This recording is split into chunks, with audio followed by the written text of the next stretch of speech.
नमस्कार, आप देख रहे हैं सत्य हिंदी। मैं निकिता आपके साथ। एक नजर डालते हैं अब तक की सुर्खियों पर।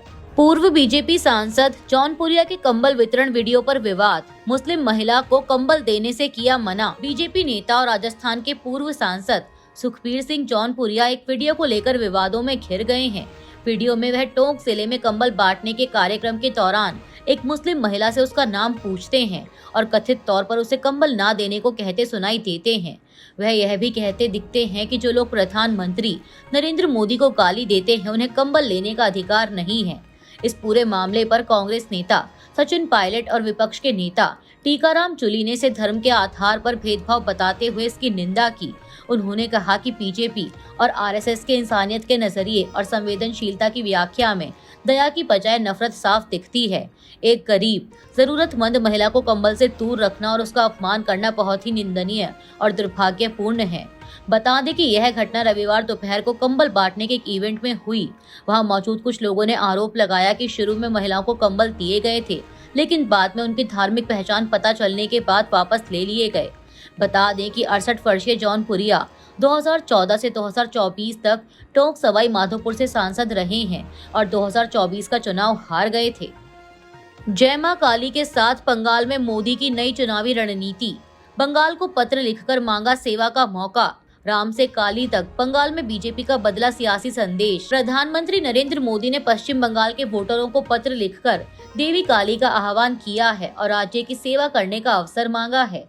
चुनाव से पहले आए इस पत्र को भाजपा घर घर पहुंचा रही है। बांग्ला में लिखे संदेश की शुरुआत जय मां काली से की गई है, जिसे पार्टी की रणनीति में बदलाव माना जा रहा है, क्योंकि अब तक जय श्री राम बीजेपी का प्रमुख नारा रहा है। पत्र में मोदी ने बंगाल की आर्थिक गिरावट, बेरोजगारी, महिला सुरक्षा और 60 वर्षों के कुशासन व तुष्टीकरण का जिक्र किया। उन्होंने केंद्र की योजनाओं, जन धन, पेंशन, स्वास्थ्य बीमा और कृषि लाभ का उल्लेख करते हुए राज्य सरकार पर इन्हें लागू न करने का आरोप लगाया। भाजपा इसे बंगाल की स्थानीय संस्कृति से जुड़ाव और महिला वोटरों तक पहुंच की रणनीति के रूप में देख रही है। एसआईआर के बाद तमिलनाडु की फाइनल वोटर लिस्ट जारी। 74 लाख से ज्यादा नाम हटाए गए। इलेक्शन कमीशन ऑफ इंडिया की स्पेशल इंटेंसिव रिवीजन यानी एसआईआर प्रक्रिया के बाद तमिलनाडु की फाइनल वोटर लिस्ट सोमवार को राज्य की मुख्य चुनाव अधिकारी अर्चना पटनायक ने जारी की। नई लिस्ट के अनुसार 27 अक्टूबर 2025 तक 6.41 करोड़ रहे वोटरों की संख्या घटकर 23 फरवरी 2026 को 5.67 करोड़ रह गई है, यानी 74 लाख से अधिक नाम हटाए गए हैं। लिस्ट में 2.7 करोड़ पुरुष, 2.8 करोड़ महिलाएं और 7,617 थर्ड जेंडर वोटर शामिल हैं। चेंगलपट्टू जिले की शोचिंग नल्लूर सीट पर सबसे अधिक 5.36 लाख और हार्बर सीट पर सबसे कम 1.16 लाख वोटर हैं। चुनाव आयोग ने कहा है कि असंतुष्ट वोटर नाम जुड़वाने या हटाने के लिए आवेदन कर सकते हैं।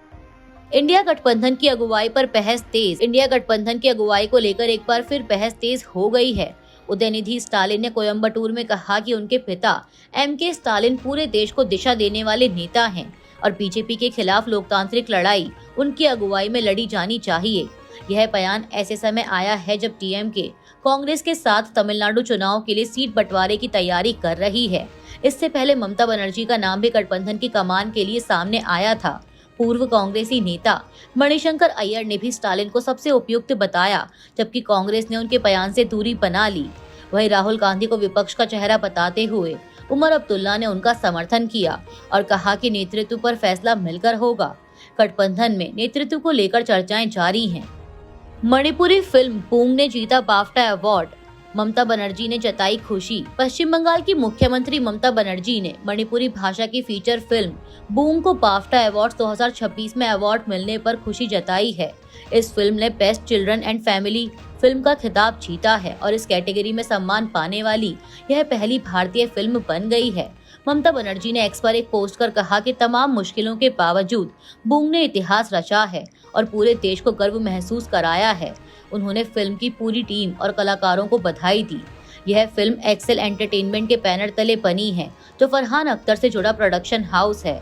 फिल्म का निर्देशन लक्ष्मी प्रिया देवी ने किया है। बूंग की इस उपलब्धि को भारतीय सिनेमा के लिए बड़ी कामयाबी माना जा रहा है।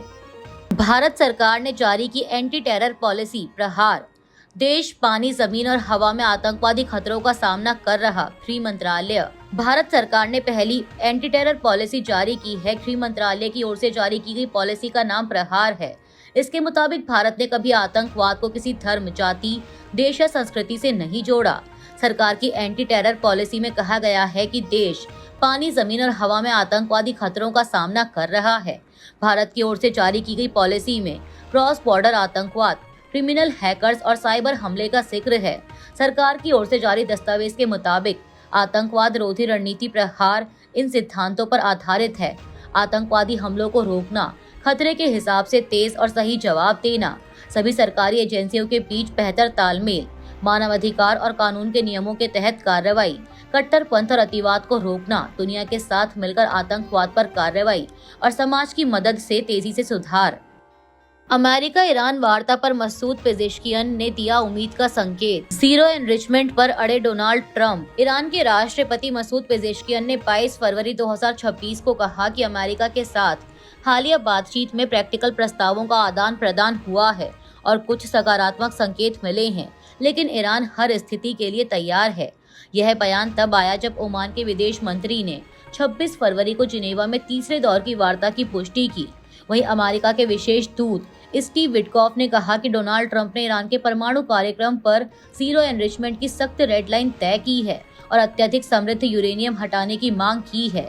अमेरिका ने क्षेत्र में फाइटर जेट, वॉरशिप और एयरक्राफ्ट कैरियर तैनात किए हैं तथा समझौता न होने पर बल प्रयोग की चेतावनी दी है।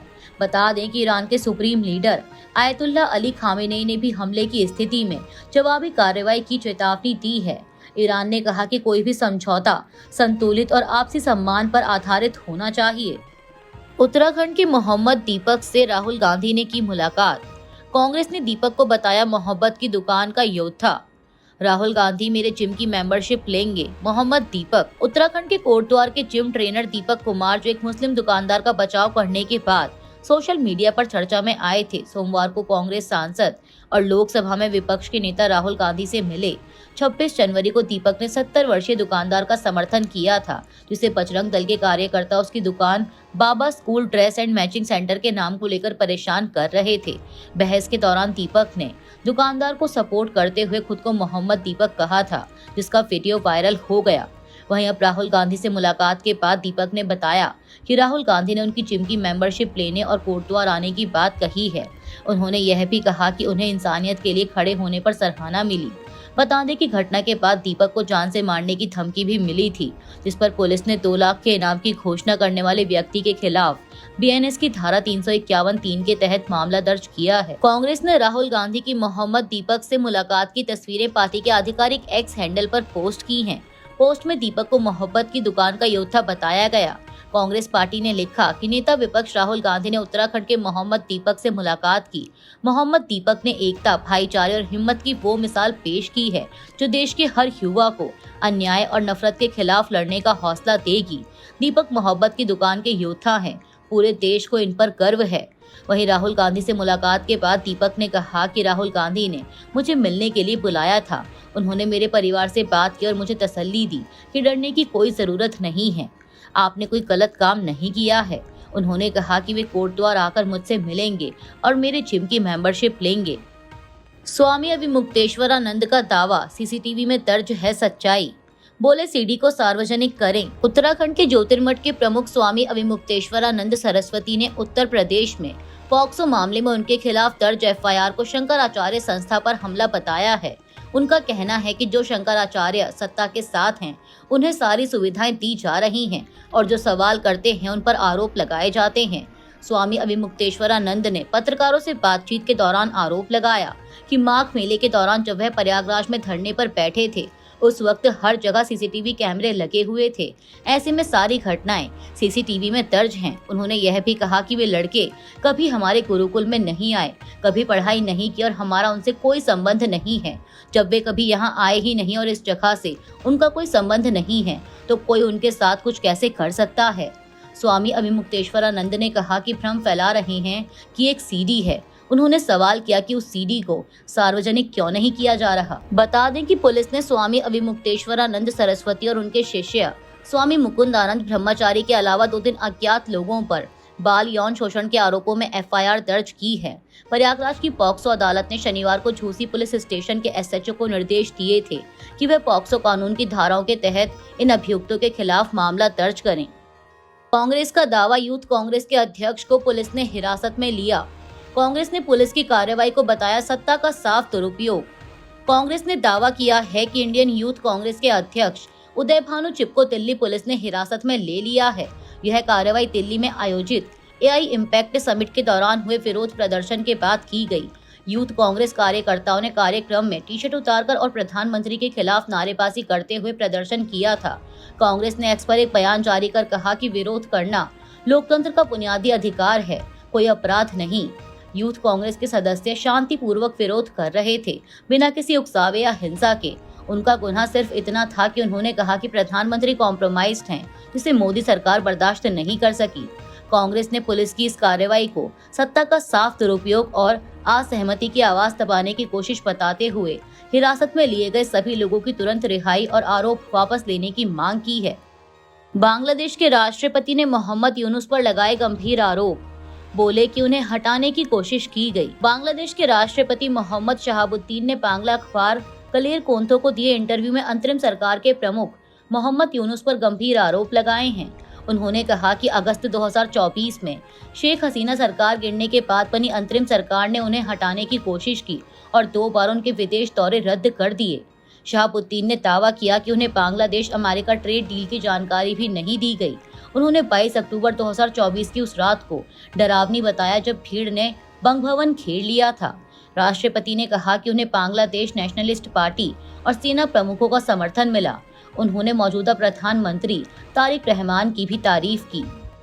बिहार में खुले में मांस की बिक्री पर रोक लगाएगी सरकार, नियम तोड़ने वालों के खिलाफ की जाएगी कार्रवाई, डिप्टी सीएम। बिहार के उप मुख्यमंत्री विजय कुमार सिन्हा ने खुले में मांस और मछली की बिक्री पर सख्ती के संकेत दिए हैं। समाचार एजेंसी एएनआई से बात करते हुए उन्होंने कहा कि भीड़भाड़ वाली जगहों पर खुले तौर पर मांस मछली बेचना उनकी भावना को प्रदूषित करता है। उन्होंने बताया कि स्वास्थ्य, सामाजिक सौहार्द और बच्चों में हिंसक प्रवृत्ति रोकने के लिए राज्य सरकार शैक्षणिक और धार्मिक संस्थानों के पास तथा भीड़भाड़ वाले इलाकों में खुले में मांस मछली की बिक्री पर प्रतिबंध लगाएगी। डिप्टी सीएम ने स्पष्ट किया कि सरकार को किसी के खान पान से आपत्ति नहीं है, लेकिन नियमों का पालन जरूरी है। उन्होंने चेतावनी दी कि नियम तोड़ने वालों के खिलाफ कार्रवाई की जाएगी। तेहरान स्थित भारतीय दूतावास ने जारी की एडवाइजरी, ईरान में रह रहे भारतीयों से तुरंत देश छोड़ने की अपील। 23 फरवरी को जारी एडवाइजरी में तेहरान स्थित भारतीय दूतावास ने ईरान में रह रहे भारतीय नागरिकों से जल्द देश छोड़ने की अपील की है। दूतावास ने छात्रों, तीर्थयात्रियों, कारोबारियों और टूरिस्टों से कहा है कि वे उपलब्ध कमर्शियल फ्लाइट समेत अन्य साधनों से वापस लौटें और अपने पासपोर्ट व जरूरी दस्तावेज हमेशा साथ रखें। इससे पहले 5 जनवरी 2026 को विदेश मंत्रालय ने ईरान की गैर जरूरी यात्रा से बचने की सलाह दी थी। ईरान में इन दिनों सरकार विरोधी प्रदर्शन और यूनिवर्सिटीज में झड़पें हो रही हैं। साथ ही अमेरिका के साथ परमाणु समझौते को लेकर तनाव और सैन्य हलचल भी बढ़ी है। ताज़ा एडवाइजरी में भारतीयों को विरोध प्रदर्शन वाले इलाकों से दूर रहने, स्थानीय मीडिया पर नजर रखने और दूतावास के संपर्क में रहने की सलाह दी गई है। अभी के लिए इतना ही। बाकी की देश दुनिया की बड़ी खबरों के लिए जुड़े रहिए सत्य हिंदी के साथ। Copyright disclaimer under Section 107 of the Copyright Act 1976. Allowance is made for fair use for purposes such as criticism, comment, news reporting, scholarship, and research. Fair use is a use permitted by copyright statute that might otherwise be infringing.